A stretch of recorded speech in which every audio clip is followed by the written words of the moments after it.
Frequency Podcast Network. Stories that matter, podcasts that resonate. The U.S. Supreme Court strikes down Trump's sweeping tariffs, ruling he exceeded his power under the law. Hi, I'm Virjesh Dave. This is Big Headlines, everything you need to know to be in the know in just 5 minutes. In the U.S., the Supreme Court has ruled Donald Trump's sweeping emergency tariffs as illegal. It struck down the president's use of emergency law for his Liberation Day tariffs and fentanyl-related duties on Canada, Mexico, and China. This is arguably the most important loss the second Trump administration has sustained at the conservative Supreme Court. ABC's Stephen Portnoy is in Washington.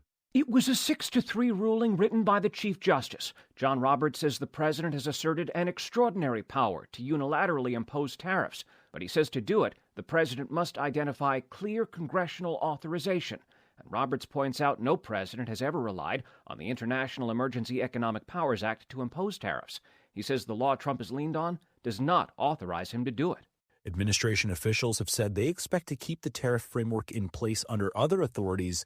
This is a breaking news story. Go to citynews.ca for the latest updates.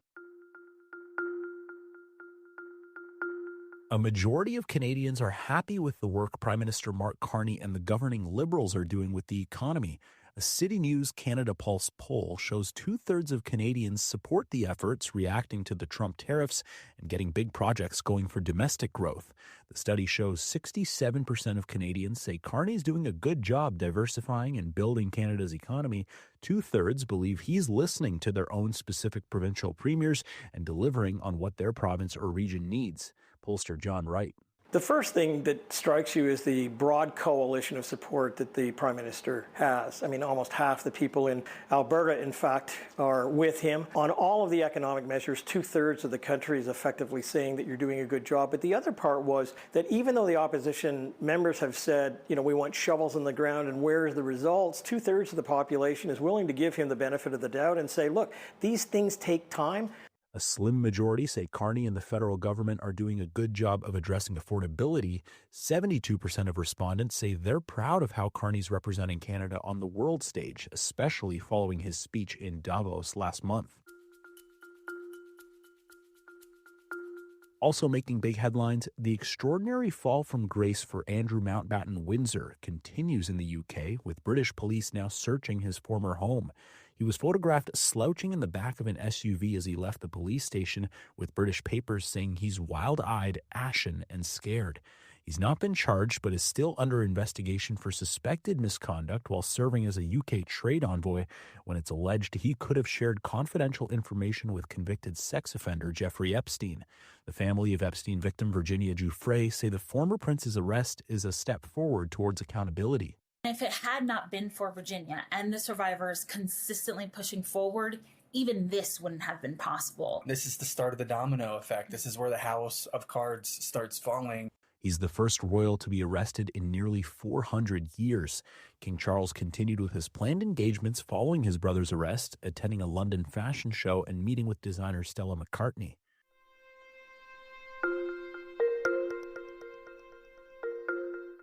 A judge is set to decide whether to grant bail to the man accused of being Ryan Wedding's chief money launderer. Roland Sokolovsky is asking to be released ahead of a hearing that'll determine whether he'll be extradited to the United States. His legal team proposed house arrest with round-the-clock GPS monitoring, but prosecutors say Sokolovsky poses a flight risk. He's accused of laundering hundreds of millions of dollars in assets for an international drug smuggling ring, allegedly led by former Canadian Olympian Ryan Wedding.